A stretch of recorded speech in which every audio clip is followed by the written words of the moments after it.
Mercedes took their most legendary sedan nameplate, the S680, and rebuilt it as a full-size SUV. And the question nobody is asking but everybody should be is this: did they just ruin everything that made the S680 iconic? Or did they just create the most important luxury SUV of the decade? By the time this video ends, you will have your answer. Now let's talk about what brought you here in the first place. Because the exterior of this vehicle is doing something that almost no luxury SUV at any price point manages to do correctly. From the front, this vehicle does not introduce itself. It establishes position. The two-tone finish, white over black, immediately separates it from everything around. That paint is not subtle. It is intentional. In soft natural light, this vehicle stops looking like transportation. It looks like something placed there deliberately, like architecture. And then there is the grille. Massive, vertical, completely dominant. This is not a design element added for styling. This is a statement built into the structure of the vehicle. Those chrome slats run top to bottom with a precision that feels engineered rather than styled. Nothing about it is trying to look aggressive. It does not need to. The size alone does the work. The headlights sit above it like they understand that. Slim, controlled, almost secondary to the grille itself. They are not here to fight for attention. They are here to complete the composition. Move along the body and the proportions take over. This is a long SUV. Not just visually long, but physically extended in a way that changes how it occupies space. The body sides are uninterrupted. No forced creases.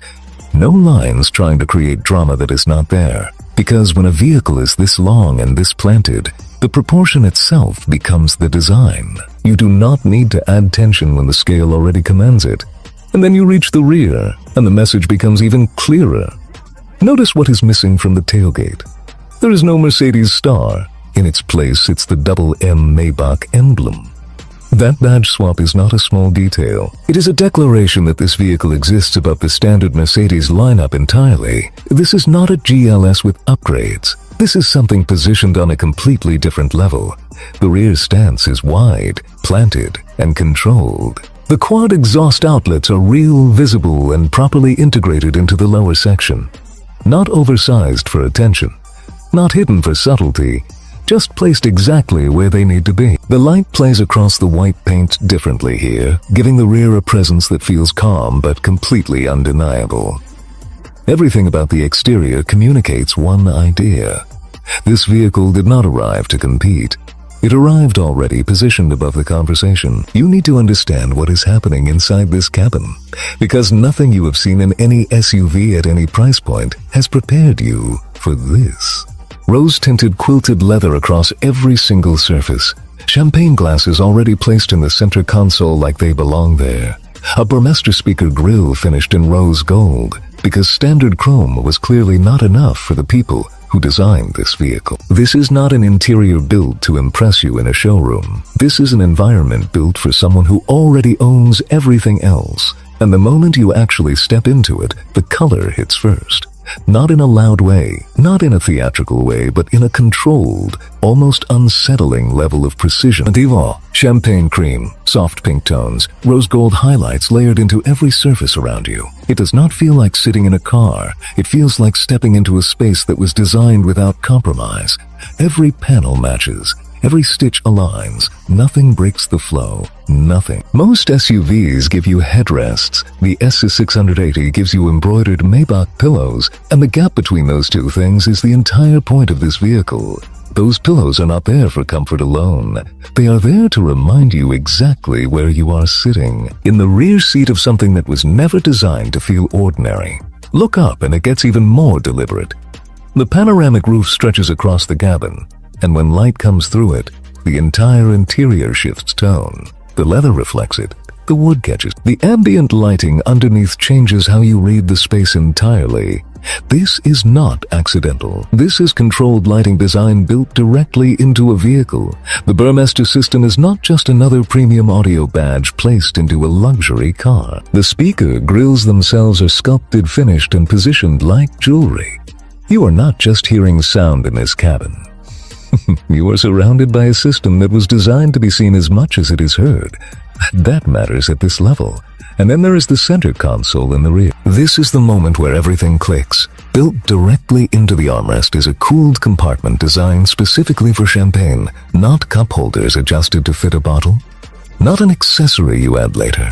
A dedicated engineered space designed around crystal flutes. Maybach assumed the person sitting back here would need it. That assumption tells you everything about who this vehicle is actually built for. Now go back inside, because the rear cabin is where this SUV stops pretending to be anything conventional. This is the space the entire vehicle is built around. Fully reclining seats. Extended legroom that feels closer to a private lounge than a car interior. A center console that separates the passengers into their own defined environment. The champagne flutes sit there, not as decoration, but as a reminder of how this space is meant to be used. Look closer, and the details keep stacking. The stitching on the leather is consistent across every surface. The ambient lighting flows through the cabin in a continuous line, soft but present. The tablet integrated into the armrest gives rear passengers full control without needing to reach forward. Everything is positioned for convenience, but more importantly, for experience. Even something as simple as the door panel becomes a statement.